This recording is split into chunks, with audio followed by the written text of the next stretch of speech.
pemirsa Sri Popo TV. Saat ini sudah tersambung dengan Bapak Hermansyah Sarjana Hukum, Direktur Kompetisi Liga Sriwijaya FC.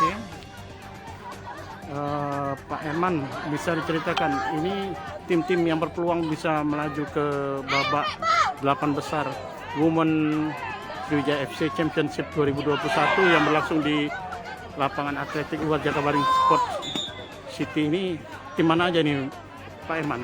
Baik, jadi di hari ketiga memang beberapa tim yang sudah bisa dipastikan ya, menurut saya untuk bisa melaju ke babak 8 besar, yaitu seperti Arema FC, terus Putri DKI, terus Bina Sentra, Wardah, Putri Musirawas,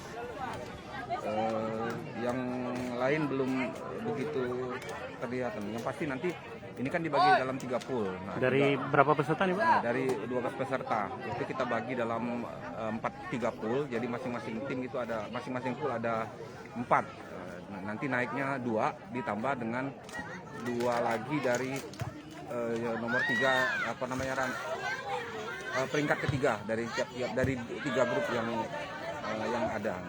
Itu yang akan naik. Jadi 8 besar. Pertandingan sendiri akan berlangsung kapan Pak?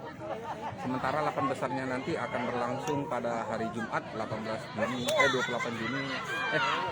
2021. Untuk tim lokal sendiri Pak, Tim lokal sendiri kalau saya ya berpeluangnya gimana? peluangnya cukup bagus ya, terutama tim Wardah ya. Walaupun hari ini kita menyaksikan langsung dia kalah saat ini ya, kalah 1-0 dari DKI. Tapi kemungkinan besar dia nanti di babak berikutnya dia bisa mengalahkan tim-tim yang ada dalam grup tersebut. Setidak-tidaknya dia mendapat juara 3 terbaik di antara grup. Dan menurut saya akan masuk 8 besar.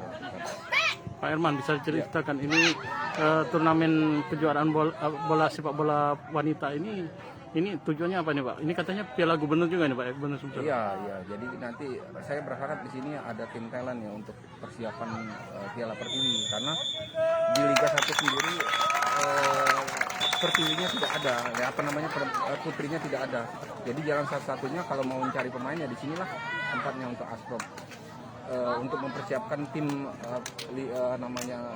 tim Pertiwi nanti, Piala Pertiwi. Oke Pak, terima kasih Pak. Baik.